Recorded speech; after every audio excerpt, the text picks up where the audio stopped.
नमस्कार, आप देख रहे हैं देश का सवाल। मैं हूं सचिन। अब मुकाबला नेता, प्रधानमंत्री, सांसद सब सड़क पर आ गए, जनता के बीच आ गए। हम टीवी डिबेट से उसका हाल, उसका टेम्परेचर, उसका तापमान, उसका पारा, दोनों तरफ की भीड़ हर कुछ दिखा रहे हैं। अब यहां से जनता ही तय करेगी, जनता ही मालिक होती है। विपक्ष भी मानेगा, जो बिखरता हुआ नजर आ रहा है। अखिलेश की पार्टी टूट रही है, एक नई पार्टी बनने जा रही है, नई सीटों का ऐलान, लेकिन फिर वही मुस्लिम यादव वाला कार्ड।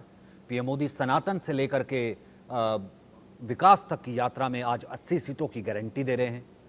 तो बीजेपी 2014 से लेकर के अपने कामों पर प्रचंड जीत हासिल करने के लिए लगातार पीएम मोदी अपना विकास का कार्ड खेल रहे हैं। तो ऐसे में जब जनता आ जाती है डिसाइड करने के लिए, तो वो चाहे राजा हो, चाहे प्रधानमंत्री रहा हो, तो वो चाहे कोई एक विधायक ही क्यों ना हो, कोई एक कार्यकर्ता ही क्यों ना हो, वो जनता उसको डिसाइड करती है, कुछ भी बना देती है। जैसे पीएम के बारे में कहा जाता है कि एक चाय वाला को प्रधानमंत्री बना दी। यही लोकतंत्र की ताकत है और यही हर नेता को समझनी होगी, भले वो राहुल गांधी हो, भले वो तमाम नेता हों। ये हमने देखा आज कैसे कल की धाम यानी कि सनातन से लेकर के विकास की यात्रा, वही कैसे बिखराव की यात्रा दूसरी हो रही है। इसके बारे में हम जिक्र करेंगे। लोकसभा की सीटों पर कैसे विपक्ष का गणित पूरा होगा, लेकिन पहले आज के कुछ ये सियासी बयान। पहले की सरकारों में लोगों को अपने ही लाभ पाने के लिए लंबी लंबी लाइनें लगानी पड़ती थी। एक खिड़की से दूसरी खिड़की तक कागज लेके भागदौड़ करनी पड़ती थी। अब हमारी सरकार खुद गरीब के दरवाजे पर आ रही है और ये मोदी की गारंटी है कि जब तक हर लाभार्थी को उसका हक नहीं मिल जाता, हमारी सरकार शांत नहीं बैठेगी। देश और दुनिया के उद्योग जगत ने हम पर विश्वास जताया, हमारी नीतियों पर भरोसा दिखाया, आदरणीय प्रधानमंत्री जी की प्रेरणा को आत्मसात किया और उत्तर प्रदेश को अब तक लगभग 40 लाख करोड़ रुपए के निवेश के प्रस्ताव प्राप्त हुए हैं। आज इन्हीं प्रयासों को धरातल पर उतारने का उत्सव है। आज प्रधानमंत्री जी के कर कमलों से 10,11,000 करोड़ रुपए की परियोजनाओं का भूमि पूजन आज यहां पर संपन्न होने जा रहा है। नया उत्तर प्रदेश उत्तम प्रदेश से अब उद्यम प्रदेश बनकर भारत के ग्रोथ इंजन के रूप में विकसित भारत के संकल्प में एक विकसित उत्तर प्रदेश बनने की ओर अग्रसर है। कोर्ट में दलित आदिवासी पिछड़े कितने हैं बताओ? चुप हो गए, कम नहीं आप में, आप सो रहे हो। 650 हाईकोर्ट के जज हैं, 73% आप लोगों की आबादी है, 100 जज 73% के पास, और वो भी छोटे छोटे। चलो आप मुझे कहोगे हिंदुस्तान में 73% को ना कॉर्पोरेट हिंदुस्तान में जगह चाहिए, ना मीडिया में जगह चाहिए, ना कोर्ट्स में जगह चाहिए, तो फिर मैं आपसे कहता हूं ठीक है बताओ, हिंदुस्तान के ब्यूरोक्रेट्स में आपके कितने लोग? 90 लोग हिंदुस्तान की सरकार को चलाते हैं। ये नरेंद्र मोदी को वहां पे बैठा रखा है, ये हिंदुस्तान नहीं चलाता। नरेंद्र मोदी के पास 90 लोग बैठे हैं, समझे? बजट बढ़ता है तो ये 90 लोग डिसाइड करते हैं कहां पैसा जाएगा। जो लोग विकास से वंचित रहे, उनका गुस्सा आज गांधी खानदान की यात्रा के लिए सूनी सड़कों में परिवर्तित है। माहौल ऐसा कि रायबरेली की सीट भी परिवार ने छोड़ दी, तो सूनी सड़कें चीख कर कह रही थी कि अब गांधी खानदान से उनका कोई सरोकार नहीं। तो ऐसे में देश का सवाल इन सवालों के साथ कि मोदी के विकास संकल्प का विपक्ष के पास विकल्प क्या है। खैर ये तो विपक्ष को ही सोचना है। तो आखिरकार अब सिर्फ ब्लेम गेम का वक्त रह गया है और जनता उस पर वोट दे देगी, जो कि अभी राहुल गांधी कह रहे थे। बात करेंगे। दूसरा, क्या यूपी की 80 सीटों पर चलेगा मोदी योगी की डबल गारंटी।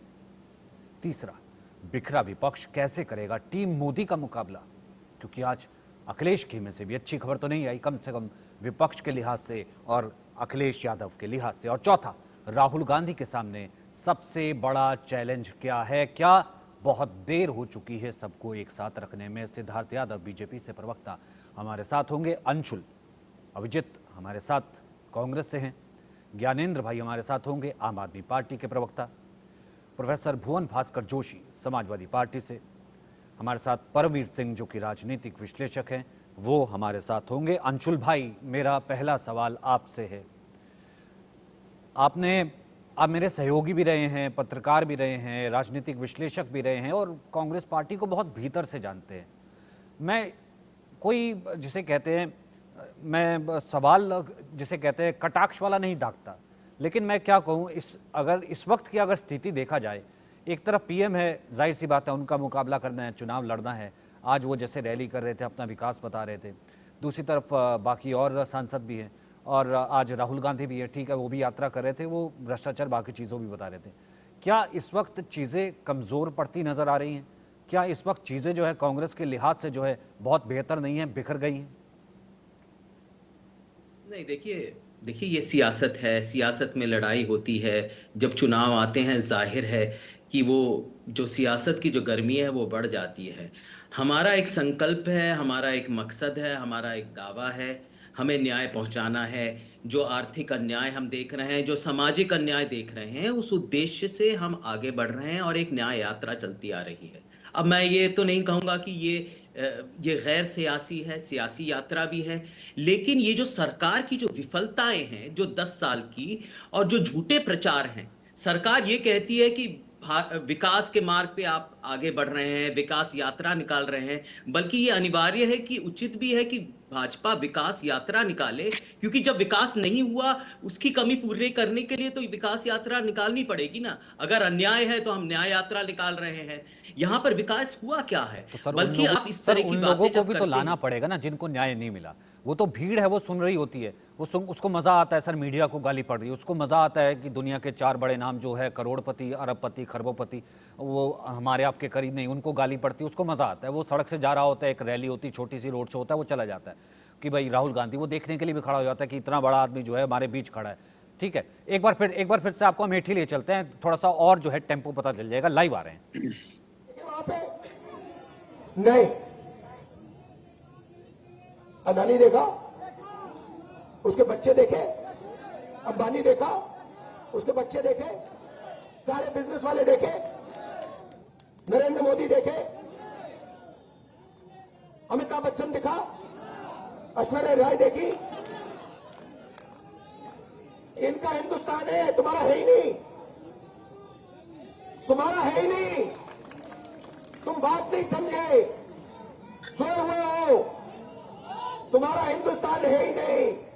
तुम्हारा काम भारत माता की जय, तुम्हारा काम जय श्री राम, उनका काम पैसे गिनने का, उनका काम प्राइवेट हवाई जहाज में उड़ने का, उनका काम मजे लेने का, आपका काम इधर उधर देखने का। उधर देखो भैया पाकिस्तान में क्या हो गया, ओ भैया उधर देखो अमिताभ बच्चन ने नया डांस मारा, ओ देखो भैया।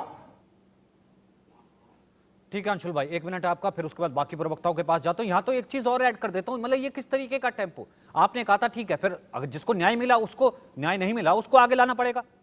अमिताभ बच्चन, अंबानी, अंडानी, सर ये देश के जो है पूरा विश्व जानता है ये कौन है। अमिताभ बच्चन और ऐश्वर्या राय तक का नाम ले लेना। सर एक फीमेल डिसेंसी होती है भरी सभा से, पहले कह रहे थे कि नाचने के लिए बुलाते हैं, अब ये कह रहे हैं भरी सभा में कि इसका हिंदुस्तान नहीं, इसको पैसे देते हैं। I am sorry sir, is it acceptable? नहीं नहीं, सबसे पहले तो आपने कहा कि आवाम इसलिए आती है क्योंकि उनको मजा आता है। देखिए, आवाम की प्रतिष्ठा को कम नहीं सर, करना पहले इस पे आई ना, बिल्कुल नहीं लेटेस्ट आया। देखिए ना, ये लाइव आवाम चल रहा किस था लिए ना आती है सर, ये बिल्कुल एक लेटेस्ट आया। प्रजातंत्र में सर आवाम ऐश्वर्या राय खाली नचाने मजाक के लिए आते हैं, आपने ऐश्वर्या राय का नचाने का आपने वीडियो कहा था देखा, ना कि बिल्कुल आवाम लेटेस्ट इसलिए आया आती है मीटिंग में। सर। नहीं, मेरी बात ऐश्वर्या राय जो है, देखिए, हस्तक्षेप ऐश्वर्या न राय करिए, जो है मुझे अपनी नाचने बात का तो वीडियो करने देखा, दीजिए। ये बिल्कुल लेटेस्ट आया, अभी लाइव है। देखिए, मेरी राहुल ने बात कहा। अपनी खत्म मुकम्मल करने दीजिए। देखिए, आवाम की प्रतिष्ठा को कम नहीं करते हैं कभी भी लोकतंत्र में। आवाम किस वजह से वो हुजूम जो हमने देखा, किस वजह से नहीं मीटिंग सर, में वो आती कह है, रहे हैं आप ऐश्वर्या नहीं तय राय करेंगे नाचने आती, कि सर मजाक कोट लेने अनकोट आती है कि राहुल क्या गांधी करने कह आती रहे हैं। है। अमिताभ बच्चन पैसे मैं ये लेके कह चला रहा गया, हूं आपसे। ऐश्वर्या राय नाचने आती, ये सो कॉल्ड, मैं पूरी नहीं, देखिए, डिसेंसी आप ये रिस्पेक्ट भूल के रहे हैं साथ कि सिर्फ उनका कोट उद्देश्य अनकोट क्या उन है, शब्दों उनका का मकसद इस्तेमाल क्या कर रहा है। हूं जो कि आप भी नहीं करते हैं, मैं जानता हूं अंशुल भाई। नहीं नहीं, देखिए, सबसे पहले ये जो न्याय यात्रा चलती आ रही है, इसका मकसद क्या है? इसका मकसद है कि भारत में जो वास्तविकता है, सर जो इसका हकीकत मकसद है, बाद वो में लोगों होगा ना के सर, सामने पहले जो लाना। तुरंत ये कमेंट आया, इसके ऊपर एक कमेंट तो दे दीजिए भाई। मैं ये कांग्रेस कह के रहा हूं सांसद कि है, इसका मकसद कांग्रेस क्या का है, चेहरा इसका है। उद्देश्य क्या, हमारा दावा क्या है? हम ये है कि जो अन्याय हो रहा है, जो गैर बराबरी हो रही है, जो ऊंच नीच हो रहा है, और ये जो सरकार जो विफल है, वो एक तरह से सरकार को आईना अरे सर दिखाना। सरकार तो बाद और में ये विफल होगी ना, लेकिन परमवीर सिंह यहाँ पर ऐश्वर्या राय का नाम ले देना, कल से ले रहे हैं कि देखिए वो नाचने के लिए आपने वीडियो आए होंगे, ये डिसेंसी है। ठीक है, आप सरकार को घेरिए, तमाम घेरिए, ठीक है, मोदी को पसंद नहीं करते, सरकार के खिलाफ लड़ रहे हैं, मोदी भी तो बोल रहे हैं, मुझे मालूम है आज वो डिफेंड नहीं कर पा रहे हैं, वो इस पर बोल ही नहीं पा रहे, क्या बोलेंगे? वो जिस फैमिली से आते हैं ना, उस फैमिली ने सर्व किया इस देश को किस तरीके से, लेकिन वो कैसे कैसे करे, यहां पर कैसे फेस सेव करे कि उनका नेता जो है, जिसके प्रधानमंत्री बनना है, वो ऐसे फीमेल के बारे में, वो इस देश की जानी मानी बहुत बड़ी एक्ट्रेस है, फीमेल के बारे में ऐसे बोल रहा है। आई एम सॉरी, वो भी पब्लिकली। परमवीर सिंह जी,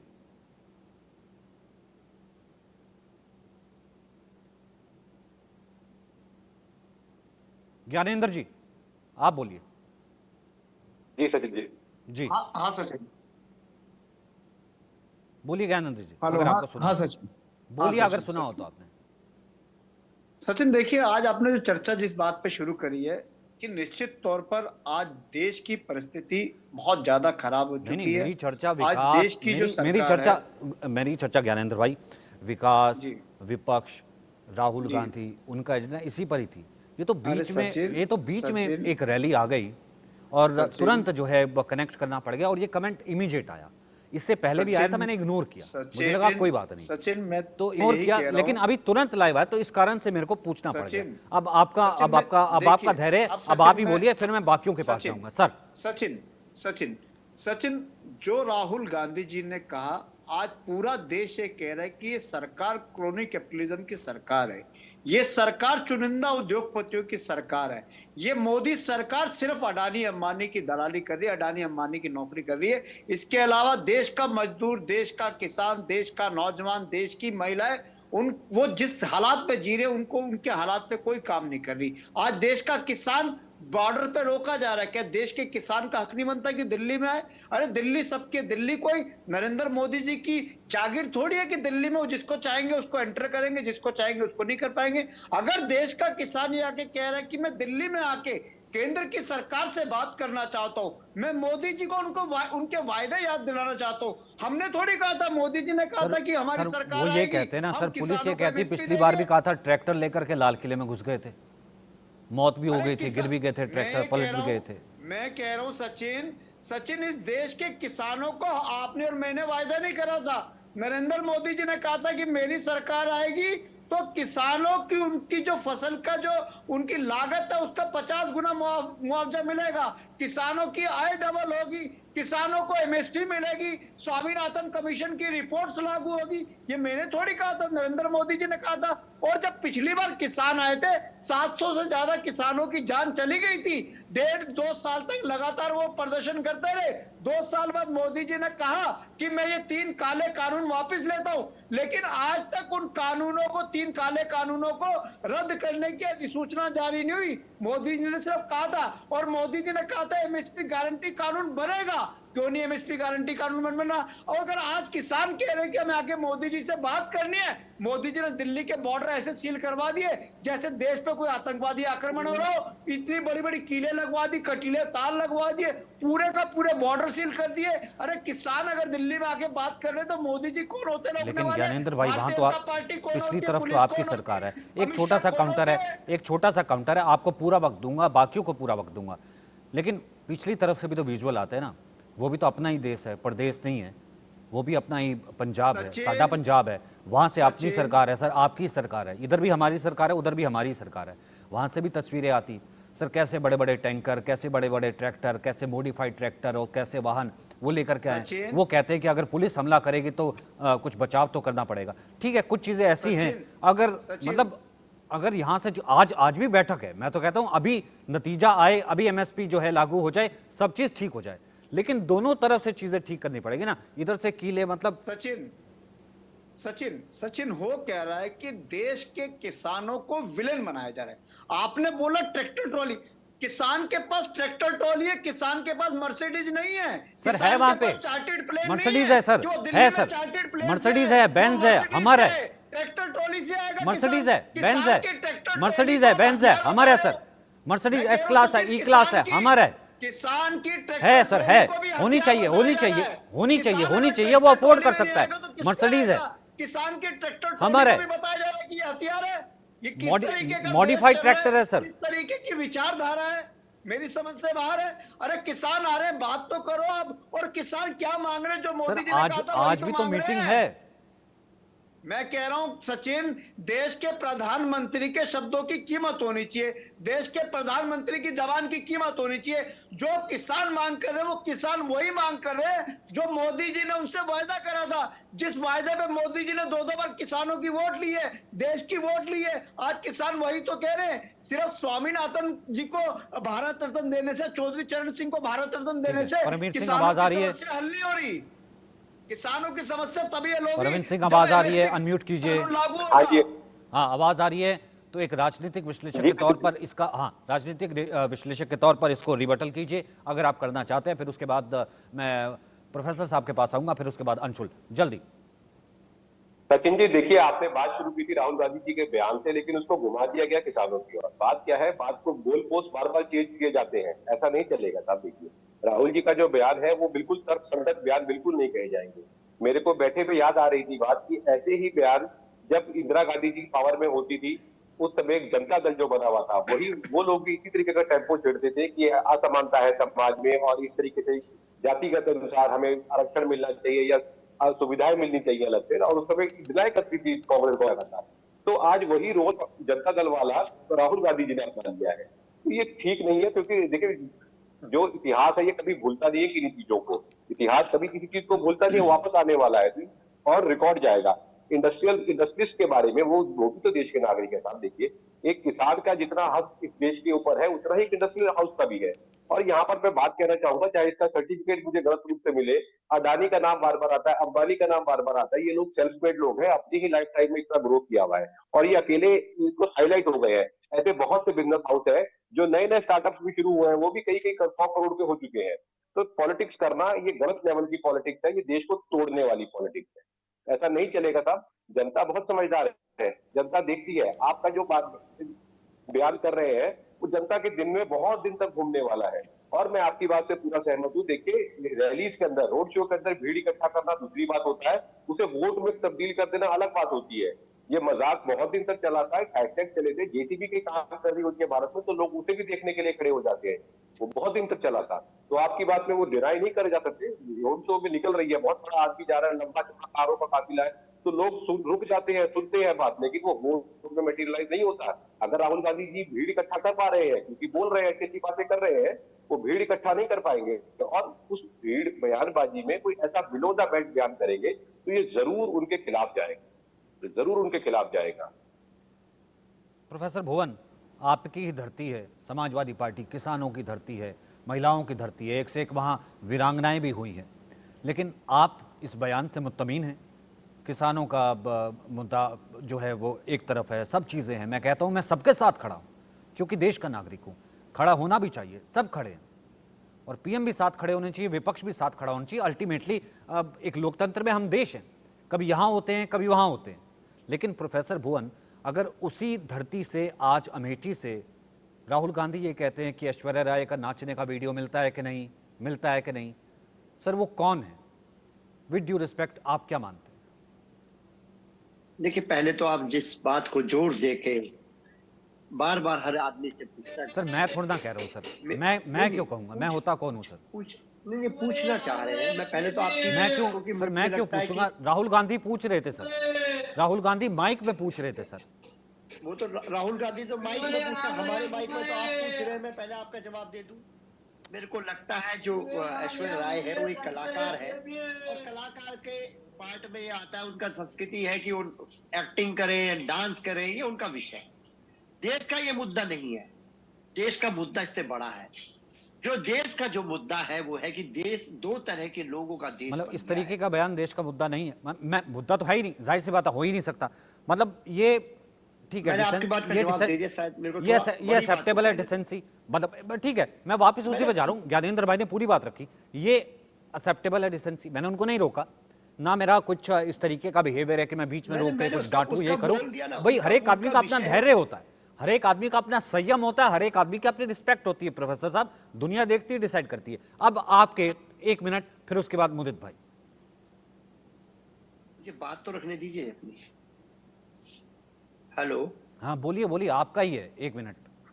मैं आपको बताना चाहता हूं, देश जो है आज आदरणीय मोदी जी की जब से सरकार आई है 2014 2019 में 2 बार इनको इन्हीं के जो वादे थे, जो इनकी गारंटी थी, मोदी जी की गारंटी, इस देश के युवाओं ने, इस देश की महिलाओं ने, इस देश के किसानों ने इसी बात पर वोट देने का काम करा था। और वो वादा क्या था? युवाओं से वादा था 2 करोड़ नौकरी प्रति वर्ष आएगी, 20 करोड़ नौकरी का हिसाब से। वो नहीं दे पा रहे। काला धन आएगा कहा था, काला धन छोड़िए, सफेद धन लेके औद्योगिक मित्र भाग गए। इसके साथ साथ इन्होंने कहा था कि बेटी बचाओ बेटी पढ़ाओ। अभी आप देख रहे थे बनारस की कॉन्स्टिट्यूंसी में क्या काम होने का काम करा, और रेप करने वाले भारतीय जनता पार्टी के 3 कार्यकर्ता निकले। आप देखिए किस प्रकार किसानों की बात आप कर रहे हैं, किसानों में क्या होने का काम करा। अब आतंकवादी की, क्रिमिनल की आवश्यकता नहीं पड़ती। किसानों के हत्या के लिए वो गृह राज्य मंत्री का यानी बीजेपी का वर्कर ही बहुत होता निकल जाता है। और जिस देश में स्वागत होता था किसानों का, जवानों का, फूलों से स्वागत होता था, आज कटीली कीड़ों के द्वारा एक आतंकवादियों के लिए भी, मैं कह रहा हूँ इतनी सुरक्षा तो आप चाइना में कर लेते, कितना अच्छा होता। वो हिम्मत थी चाइना की, वो कर लेते। जो आप जैसा व्यवहार आप किसानों के प्रति कर रहे हैं, जिस प्रकार आंसू गैस के आपने देखा होगा उन पे छोड़े गए, ये हम लोग आज बोल इसलिए पा रहे हैं ना, जितने हम लोग पैनलिस्ट बैठे हैं, क्योंकि हमने अन्न खा रखा है और अन्न उगाने वाले किसान थे। मोदी जी, अडानी जी ये खेती नहीं करते हैं, ये खेती नहीं करते, कष्ट वो नहीं खाते हैं। जाड़ा गर्मी बरसात किसान फल, तब हमारे मुंह से आवाज निकल रही है अगर हमने अन्न खा रखा है तो। उनके दर्द को भी समझने की आवश्यकता है। लेकिन उनसे झूठे झूठे वादे, आतंकवादी, खालिस्तानी, और उनको देश का विलन बनाने की कोशिश है। जय जवान जय किसान कहलाता है, अब इनको आतंकवादी कह दोगे, खालिस्तानी कह दोगे, क्या देश इस बात को समझ पाएगा? देश इस बात को मानेगा?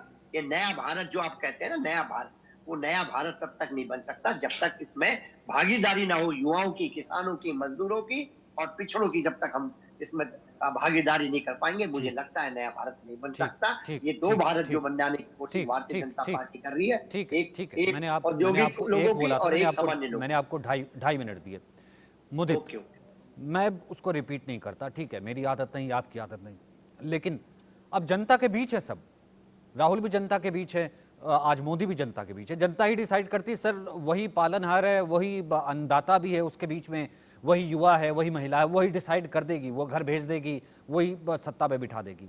लेकिन सवाल तो वही बनता है ना सर, एक तरफ क्या विपक्ष की वही तैयारी है जो इस वक्त वो चल रहा है, मैसेज वहां तक जा रहा है जो जाना चाहिए? कुछ देर पहले आपने रैली सुनी और मुद्दे भी सुने। मुदित, अंशुल, आपने मुझसे पूछा? जी अंशुल भाई। नहीं, देखिए मेरा कहने का ये मकसद है कि देखिए सियासत में ये होता है कि अपना जो संदेश है वो लोगों तक पहुंचाना। ये न्याय यात्रा इसीलिए इसका ये मकसद है। आपने कुछ बातें लेके बहुत बहस करने शुरू कर दिया, उस पर जरूर आप कार्यक्रम करिए अगर आप समझते हैं वो बहस का मुद्दा है। लेकिन हमारा जो मुद्दा है, जो बेरोजगारी फैली हुई है, जो मुफलिसी है, जो मंदी है। सर कहा किसने? I am sorry sir. देखिए मेरी बात मुझे खत्म मुकम्मल तो करने दीजिए सर भाई, आप कर लेना तो पर बार नहीं, आपने कहा कि आपके लिए बहस का मुद्दा, सर कहा किसने? विद ड्यू रिस्पेक्ट कह रहा हूं सर, आप उनसे जुड़े हुए नहीं हैं सर। रिस्पेक्ट आपका एक तरफ, आप मैं कह रहे आपने सारा कार्यक्रम जो अहम मुद्दा है, जो राहुल गांधी का जो निचोड़ है उसके भाषण का, उस पे तो आइए। ये मैं इस पे बहस करना चाहता हूं, आप और चीजों पे बहस करिए। ये आपकी मर्जी है, ये आपका दायित्व है, आपका हक है, जो मना ठीक है सर, ठीक है सर। मैं ये कहना चाहता हूं कि यहाँ जो बेरोजगारी मैं ऐश्वर्या राय अमिताभ बच्चन का नाम अब नहीं ले रहा, राहुल गांधी ने लिया था, आप बोलिए। जो बेरोजगारी यहाँ पर फैली हुई है, जो कोविड से पहले ही वो एक चरम सीमा पे थी, जो मुफलिसी फैले हुई है, और जो फर्जी आंकड़े जो सरकार दे रही है नीति आयोग से कि इतने सारे लोग, 25 करोड़ लोग जो गरीबी रेखा से ऊपर उठ के आए हैं, सब इतने सारे खोखले और फर्जी आंकड़े जो दे रही है। आपको लगता है कि कोविड के बाद, कि यहाँ पर नोटबंदी के बाद, जीएसटी के बाद, लॉकडाउन के बाद, कोविड में जितने घर की जितनी बचत चली गई, बेरोजगारी के बाद गरीबी रेखा से लोग ऊपर उभर के आ सकते हैं? जरा सोचिए, यहाँ पर ये मुद्दा नहीं है, बेरोजगारी का मुद्दा नहीं है। जितने भी यहाँ पर कारोबार है वो ठप बैठे हैं। यहाँ पर ग्रीन शूट्स की बार बार बात हो रही है, यहाँ पर कोई ना ग्रीन शूट दिखाई देता है, यहाँ पर ना कारखाने खुले हैं, यहाँ पर ना कोई सामान बिक रहा, ना मांग है, न मांग है। और अगर मांग नहीं होगी तो रोजगार नहीं मिलेगा, लोगों को रोजगार नहीं मिलेगा तो फैक्ट्रियां नहीं चलेंगी, आमदनी नहीं होगी, आय नहीं होगी। और किसानों की बात, जो अन्नदाता है, भाई आप सुन तो लीजिए, 2 साल में ये बगावत हुई कैसे? लोग, किसान इतने परेशान क्यों आए, क्यों सड़कों पे दोबारा आ गए? आपने काले कानून भी वापस ले लिए, फिर क्यों आए? उनकी क्या है रंजिशें, उनके क्या है फरियाद? आप सुनना भी चाहते हैं? आपने पहले भी नहीं सुना, अभी भी नजरअंदाज कर रहे हैं। तो ये सरकार की जो विफलताएं हैं, और ये जो प्रचार है, जो प्रोपेगेंडा है, जो हमें दिखाई दे रहा है, इंडिया शाइनिंग मूवमेंट दोबारा मुझे लगता है दोहरा रहे हैं ये लोग। और ये जो प्रोपेगेंडा है, यहाँ के जो संस्थाएं जो कब्जे में ले गई हैं, जो बार बार झूठ का प्रचार कर रही हैं, असत्य का प्रचार कर रही हैं कि यहाँ पर विकसित भारत है, विकास हो रहा है, ये बिल्कुल असत्य है। हकीकत कुछ और है। और महंगाई के आंकड़े देख लीजिए, वो तो कम होती ही नहीं। और आंकड़े छोड़िए, जरा जाइए दुकान के पास, दुकान में जाइए और देखिए कि महंगाई दर कितना बढ़ चुका है, खुदरा महंगाई दर। जो सब्जी खरीदने जाता है, और जो सब्जी खरीदने जाता है, जो मायूस है, जो बेरोजगार है, आपको उसको ये समझाएंगे कि नहीं नहीं छोड़ दो अपनी मायूसी, G20 हम लेके आए हैं। देखिए भारत में इनकी प्रतिष्ठा कितनी बड़ी है प्रधानमंत्री की दुनिया भर में। अरे दुनिया भर में अगर प्रतिष्ठा बड़ी होती तो हमारा जो विदेशी निवेश है वो 16 साल में सबसे कम नहीं होता, वो सिर्फ 1% है हमारी जीडीपी से। तो यह है हकीकत। यहाँ पर न बाहर से निवेश आ रहा है, आपकी सरकारी तिजोरी बिल्कुल खाली है, और जो गरीब आदमी है उसके हाथ में, उसकी जेब में पैसा ले लेके आप अमीरों को दे रहे हैं। यही हकीकत है। इसलिए हम बार बार गैर बराबरी की बात कर रहे हैं, और ये जो बड़े बड़े कारोबारी हैं इनका नाम ले रहे हैं, इनका जिक्र कर रहे हैं। तो जो राहुल गांधी के जो भाषण का जो निचोड़ है, जो उद्देश्य है, जो मकसद है, उसको तो समझिए। ठीक है, क्योंकि बीजेपी सिद्धार्थ ने हमें बहुत लेट ज्वाइन किया। ठीक है, मैं इसमें किसी और का बहनों जो है बहुत तार्किक व्यक्ति हैं। सिद्धार्थ, उन्होंने कहा कि अंशुल ने कि इतना ज़्यादा अनरेस्ट है 2 साल से, देखिए कोरोना के वक्त से लेके झूठे आंकड़े दिए जा रहे हैं। ठीक है, ये अगर इतना सब कुछ है तो मैं ज्ञानेंद्र आपके पास आऊँगा, तो फिर विपक्ष में इतना बिखराव क्यों, अखिलेश क्यों टूट रहे हैं? एक ये सवाल भी है जो कि बनता है, आप दोनों से पूछूंगा। लेकिन सिद्धार्थ, अगर जो अंशुल कह रहे हैं कि यहाँ पर फर्जी सिर्फ कैंपेन हो रहा है, झूठी बातें की जा रही है, कुछ वैसा इंडिया शाइनिंग दिखाया जा रहा है, असल में जनता बहुत परेशान है, आप बताइए। देखिए, सबसे पहले मैं आपसे और आपके सभी दर्शकों से माफी चाहता हूं, कुछ टेक्निकल ग्लिच के कारण से मैं चाह करके भी ज्वाइन नहीं कर पा रहा था। पर जितनी बात मैं सुन पाया उस पर जवाब देना आज बहुत जरूरी है। और जरूरी इसलिए भी है कि कहीं ना कहीं विपक्ष चाहता है कि भारत की जो उपलब्धियां हैं आज, या जो पिछले 1 दशक में हम कर पाए, उस पर हम गर्व ना महसूस करें। आज जिस प्रकार का ट्रेड भारत में बढ़ा है, जैसा फॉरेन एक्सचेंज हमारे पास है, वैश्विक प्रतिष्ठा जो भारत की बढ़ी है, फॉरेन पॉलिसी जो हमारी बेहतर हो पाई है, ट्रेड मैन्युफैक्चरिंग जो भारत में बढ़ा है, एक्सपोर्ट्स जो भारत के बढ़े हैं, डिफेंस में मेक इन इंडिया जो भारत का बढ़ा है, नए इंस्टीट्यूशंस जो हमारे बढ़े हैं, नए आईटीज आईएम्स जो हमारे बढ़े हैं, नई शिक्षा नीति जो हमारी आई है, जो मूलभूत परिवर्तन मैं शो खत्म हो जाएगा, मैं बात करता रहूंगा, पर वो लिस्ट खत्म नहीं हो सकती। जो मूलभूत परिवर्तन हुए हैं, जो हर एक सिटीजन को दिख रहे हैं, हर एक नागरिक को दिख रहे हैं, जो महसूस कर पा रहे ये हैं, कह रहे हैं हमारे बॉर्डर्स एक पॉइंट ऐड कर देता हूं, आप और बेहतर बोल पाएंगे। आपको 2 मिनट दूंगा अनइंटरप्टेड, क्योंकि दो कमेंट सबसे ले चुका हूं और किसी को कोई माइंड नहीं होगा। फिर उसके बाद आऊंगा मैं, क्या कहते हैं, ज्ञानेंद्र के पास आऊंगा, फिर उसके बाद प्रोफेसर साहब, और फिर उसके बाद जाऊंगा अंशुल के पास। ये पॉइंट आया था कि सबसे पहले कि यहां पर न्याय यात्रा इसलिए निकाली जा रही है कि सब वंचित रह गए, नंबर 1, और दूसरा ये कि अगर विकास हुआ है तो विकास यात्रा निकालनी चाहिए ना आपको, जहां तक विकास पहुंचा है वो कहां है, ये इसके ऊपर ऐड ऑन कीजिए। अगर हुआ है तो फिर दिख क्यों नहीं रहा है? ये अंशुल का पॉइंट था। अंशुल, मैं गलत तो नहीं हूं? बिल्कुल इस पर जवाब देता हूं, मैं बिल्कुल इस पर जवाब। ठीक है, अब रही बात, हाँ सिद्धार्थ बोलिए। इतना सब कुछ होने के बावजूद अगर विपक्ष सोचे कि हम इन बातों को दबा दें और कोई झूठ का प्रोपेगेंडा हम चलाएं और विकास की इस यात्रा को छोड़ दें, हम न्याय की बात करें, अरे वास्तव का न्याय तो तभी है जब विकास होगा। इतने वर्षों से तो आप न्याय नहीं कर पाए थे, ना सांस्कृतिक रूप से कर पाए थे, ना ऐतिहासिक रूप से कर पाए थे, ना लोगों के लिए मूलभूत सुविधाएं देकर के कर पाए थे। 25 करोड़ लोग गरीबी रेखा के बाहर आए, उनके साथ न्याय नहीं हुआ तो क्या हुआ? पर ये इनका प्रोपेगेंडा है। अब इनने कहा कि यात्रा निकालिए, यात्रा निकल रही है, जाग जाइए ना। गांव गांव जारी है विकसित भारत की यात्रा। गांव गांव आज सरकार की गाड़ी जाती है, उनसे पूछती है कि सरकार की ये योजनाएं, आप लाभार्थी हैं, आपने अभी तक इन योजनाओं का लाभ लिया कि नहीं लिया? कब हुआ हमारे इतिहास में कि भारत की हमारी सरकारों की गाड़ियां गांव में गई और पूछा कि ये लाभ ले लीजिए? हमारे तो प्रधानमंत्री कहा करते थे कि 1 रुपया का लाभ जाता है तो 15 पैसे ही पहुंचता है। यहां गाड़ी भी जा रही है लाभ देने के लिए। ये परिवर्तन है 10 साल का। ये परिवर्तन दिखता है आंखों से, ये परिवर्तन महसूस कर पा रहे हैं सब, पर विपक्ष को नहीं दिख पाएगा। क्यों नहीं क्योंकि दिखता? एक विपक्ष ज्ञानेंद्र में जी भी वो जो कह रहे एक हैं, आपको परिवार क्यों नहीं द्वारा दिखता? संचालित ये पार्टी। ज्ञानेंद्र जी, दिल्ली में भी मोदी सरकार है, यूपी में भी मोदी सरकार है, देश भर में मोदी सरकार है। सरकार तो जो होती है वो देश की सरकार होती है, राज्य सरकारें अलग होती हैं। ठीक है, आप सरकार जो है वो विकास करती तो दिल्ली में दिखता, दोबारा लेकर के आती है, लेकिन देश का एक अलग मॉडल होता है। ये कह रहे हैं कि दिखता है तभी जनता आती, तभी जनता एक्सेप्ट करती है। आपको या फिर अंशुल भाई को और प्रोफेसर साहब को अभी क्यों नहीं दिख रहा है? अब म्यूट है सर।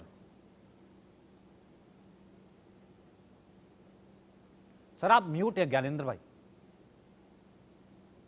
हेलो, हाँ सचिन, आवाज आ रही है अब? हाँ, अब आ रही।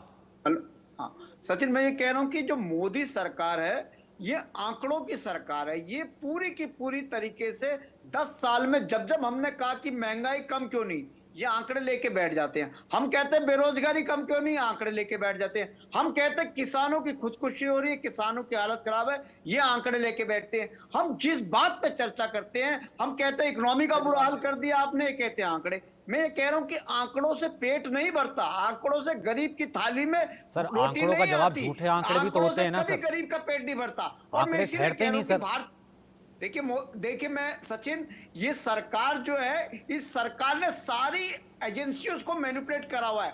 हर एजेंसी को सरकार इन्फ्लुएंस करके दबाव में डाल के झूठे आंकड़े लाती है। लेकिन सच्चाई ये है कि देश में, मैं नहीं कह रहा, मोदी सरकार ही कह रही है। अच्छा, विद ड्यू रिस्पेक्ट, वो जो जनता खड़ी थी आज, आजादी के बाद, वो जो जनता खड़ी थी, लाखों नहीं कहता, कुछ हजार ही होंगे। अच्छा, वो जो जनता खड़ी थी, सबसे ज्यादा बेरोजगारी दर है। अच्छा, एक काउंटर बनता है ज्ञानेंद्र भाई, एक काउंटर बनता है कि एक तो है वो जो जनता खड़ी थी, कुछ हजार ही होगी, लाखों में नहीं कहता। वो जो जनता खड़ी थी, क्या वो जनता भी जो है जिसे क्या कहते हैं खरीद लिया है, वो स्पॉन्सर्ड है? आज जो आई नंबर वन, अगर इतना ही सब कुछ है सर, आप तीनों एक विंडो में मैंने रखा सर, मैं रख सकता हूं तीनों को एक विंडो में, आप तीनों एक विंडो में क्यों नहीं रह सकते हैं सर इंडिया के नाम से? सचिन, सब एक विंडो में। पूरे देश का एक ध्येय है कि 10 सालों से नरेंद्र मोदी सरकार के शासन में देश के हर वर्ग को कुचला गया है। आज नौजवान बेरोजगार है, आज महंगाई के चलते गरीब आदमी की थाली से रोटी चली गई है। गरीब आदमी की रोटी पे जीएसटी लगा दी, गरीब आदमी के बच्चे के दूध पे जीएसटी लगा दी, किसानों की फसलों पे जीएसटी लगा दी, किसानों के ट्रैक्टर पे जीएसटी लगा दी, किसानों के जनरेटर सेट पे जीएसटी लगा दी। इस तरीके की सरकारें, सरकार मुझे सबसे जो है कि कमेंट लेना पड़ेगा, क्योंकि यहाँ लास्ट हिस्से में हम पहुंचे, 10 मिनट के करीब का वक्त रह गया। ठीक है सिद्धार्थ, तुरंत जवाब दीजिए, फिर उसके बाद मेरे 2 और पॉइंट। ठीक है ज्ञानेंद्र जो कह रहे हैं, क्योंकि अगर आंकड़े झूठे हैं, आंकड़ों को झूठा दिखाया जा सकता है कि देखिए साहब इसको लाभ नहीं मिला, वहां पर उस तक पहुंच गए, तमाम चीजें।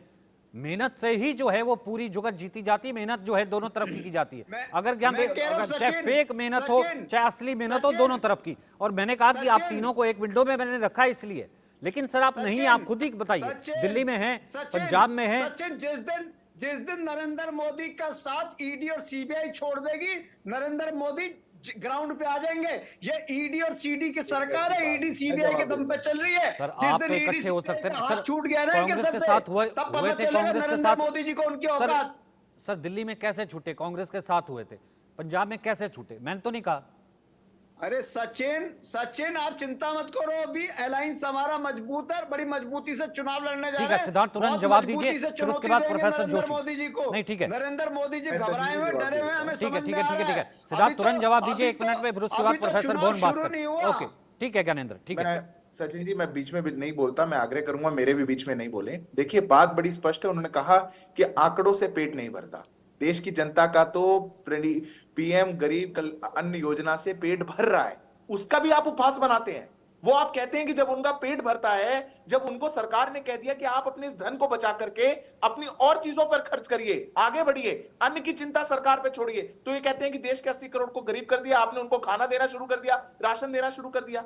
ये विपक्ष की अगर बात देश की होगी, अगर ये देश की जनता को राक्षस मानते रहेंगे, तो देश की जनता आपको ऐसा ही जवाब देगी। ईडी और सीबीआई के भरोसे नहीं है नरेंद्र मोदी की सरकार, देश की जनता के भरोसे है।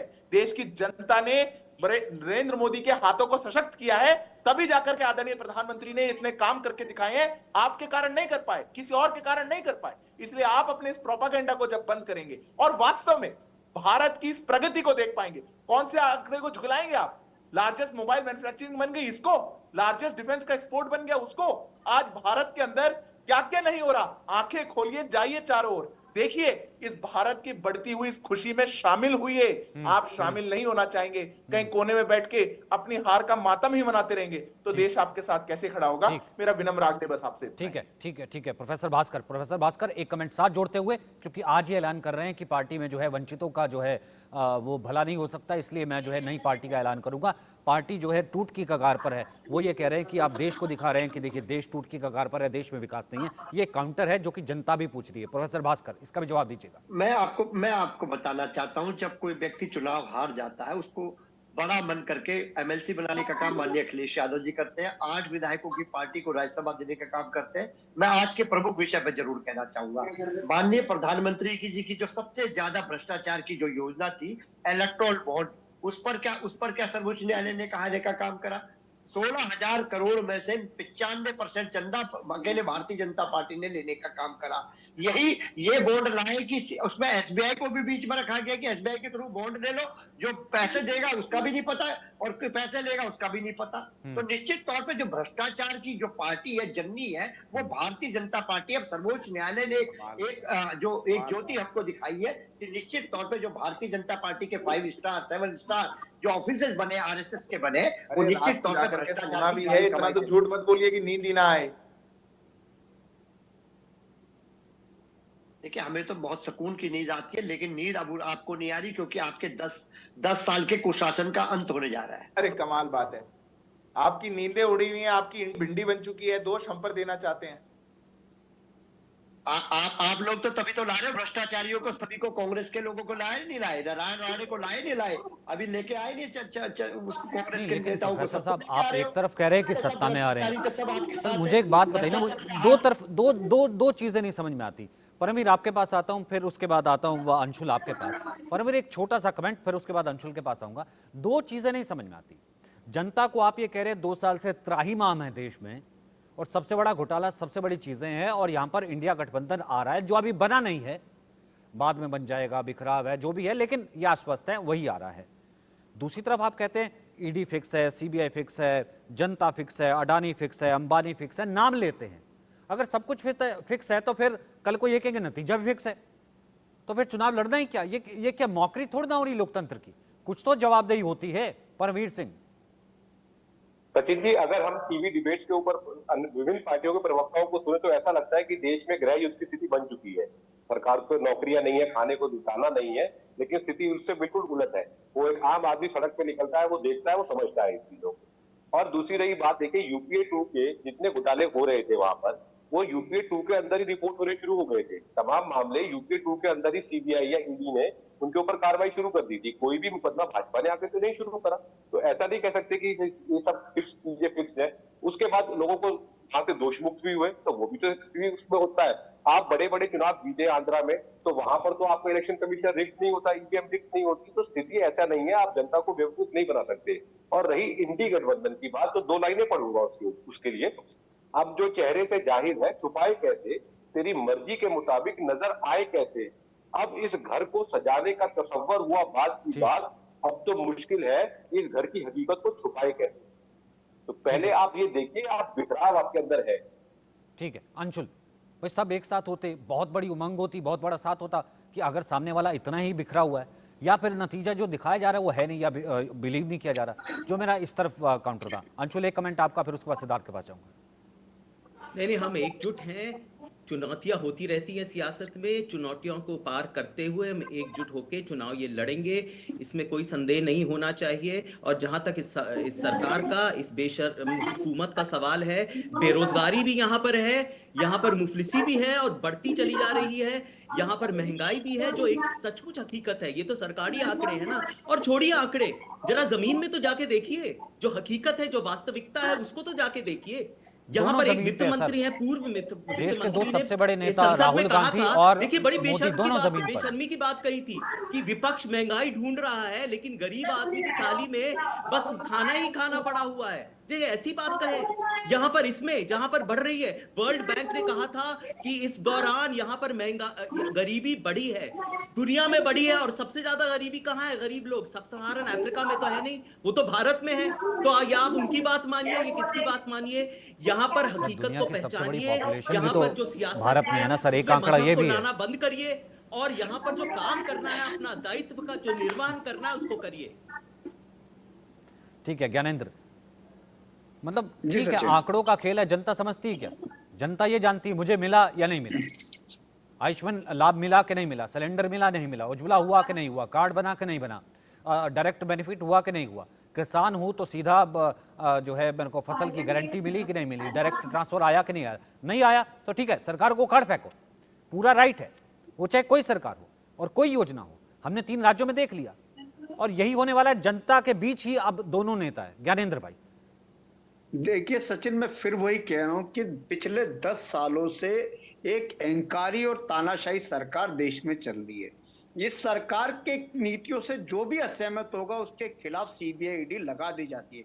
सरकार से जो आदमी महंगाई पे, बेरोजगारी पे, महिलाओं पे बढ़ते अत्याचार पे, मणिपुर पे सवाल पूछेगा, उसे संसद से बाहर फेंक दिया जाएगा, उसके घर के बाहर सीबीआई ईडी खड़ी हो जाएगी, उसको जेल भेज दिया जाएगा। इस तरीके की सरकार देश में चल रही है कि सरकार के खिलाफ बोलना, सरकार की नीतियों से असहमत होना भी देशद्रोह माना जाता है। ये तो जनता को भी समझ आना चाहिए। लास्ट कमेंट सिद्धार्थ यादव, ठीक है, लास्ट कमेंट सिद्धार्थ यादव, ठीक है, लास्ट कमेंट सिद्धार्थ यादव, नहीं ठीक है, सबको सुना सर, सबको मैंने एम्पल टाइम दिया, विद ड्यू रिस्पेक्ट। किसी से मैंने सर्टिफिकेट नहीं लिया, क्योंकि सर्टिफिकेट मैं लेकर के आया हूं एक यूनिवर्सिटी सर, बहुत बहुत शुक्रिया, किसी ने नहीं दिया, क्योंकि आप सब लोग जो है बहुत पढ़े लिखे और लर्नड है। Last comment Siddharth Yadav. सचिन जी, इसकी जनता लोकतंत्र में सबसे ज्यादा समझदार होती है। लोकतंत्र में जनता से ऊपर कोई नहीं है। जनता अपना अगर मैंडेट देती है और बार बार अपनी इच्छा जताती है, तो वो इनके सवालों को, इनके खोखले सवालों का जवाब वो स्वयं दे रही है। पर मैं तो बस एक बात कह के आज की डिबेट में अपनी बात को पूरी करूंगा। महिला सुरक्षा की बात करने वाले संदेश खाली पर कैसे चुप रह सकते? आज देश की जनता पूछती है, जहां पर ऐसा एक ऑर्गेनाइज्ड विमेन पे क्राइम चल रहा हो, उस संदेश खाली पर अपनी राजनीतिक मजबूरियों के कारण ये लोग चुप हो जाएं और फिर महिला सुरक्षा पर आकर के ज्ञान दे, तो ये देश की जनता पूछती है। डबल डिजिट का इन्फ्लेशन था आपके राज्य में, एक बार भी 10 साल में नहीं आया। 1280 का हो गया था सिलेंडर, एक बार भी 10 साल में नहीं आया। देश की जनता समझदार है, उन पर विश्वास रखिए, जवाब देती आई है, जवाब देती रहेगी। ठीक है अंशुल, 30 सेकंड, फिर भी आपको रिबटल देता हूं, मैंने फेयर प्ले दिया। था सिलेंडर यहाँ पर, आपने सिलेंडर आपने बढ़ाया 1000 रुपए से लेके 1200 रुपए का, और आप पे पेट्रोल के दाम की तो मैंने बात ही नहीं की। आपके राज्य में 1280 का था या नहीं था, इतना बता दीजिए। आपने बोला था कि आप हस्तक्षेप नहीं करते, तो आपकी मैं आदर करता हूं आपका, आपने अपनी जो बात कही थी उसको आप पूरा करिए। मैं आपने अपनी बात रख ली। मैं कहता हूं कहां थे आपके दाम वहां पर अंतरराष्ट्रीय बाजार में? जब डॉलर था, जब तेल के दाम थे प्रति बैरल 106, 112, 116, 120 रुपए प्रति डॉलर, यहां पर 76 रुपए थे प्रति लीटर यहां पर दाम यूपीए सरकार में। और कितना बढ़ा बढ़ा के आपने एक्साइज ड्यूटी ले लेके यहां पर महंगाई दर को इतना ऊपर कर दिया है, और आपने कभी दाम कम ही नहीं किए। बीच में एक नाटक किया था, अदाकारी की थी। अदाकारी में तो आप बिल्कुल माहिर हैं, इसमें तो कोई शक नहीं है। यहां पर कैसे सियासत को में मजहब में लाना है ये आप जानते हैं, और ध्यान भटकाना है। राहुल गांधी जी ने यही किया था, कैसे यहां पर ध्यान भटकाना है, और जो वास्तविकता है यही किया था, आप खुद ही कह रहे हैं। वो आप अच्छी तरह जानते हैं। पे डिबेट कर रहे हैं, भावनाओं से हम खेलना, कमरे में और ये बैठे, आप हम बाहर अच्छी तरह निकलते जानते हैं, हम यही हो रहा मौसम है। जानते हैं, लेकिन हमारा मौसम बदलता है सर। जैसे बीच में अभी लगा कि गर्मी आ गई है, एसी वालों का फोन आने लग गया था साहब कि जैसे सरकार बदल रही है, एसी वालों का फोन आने लग गया था कि सर्विस करवा लीजिए। आज पता लगा कि श्रीनगर में बर्फ पड़ रही है, तो एक बार फिर से रजाई वालों का फोन आने लग गया कि भैया अंदर मत रखिएगा, ड्राई क्लीन करवा लीजिए। तो साहब ऐसा है कि दोनों तरफ की जो चीजें हैं ना, वो जनता के हाथ में होती है, वो देखती है। बहुत बहुत शुक्रिया मेरे साथ जुड़ने के लिए और इस हेल्दी डिबेट के लिए।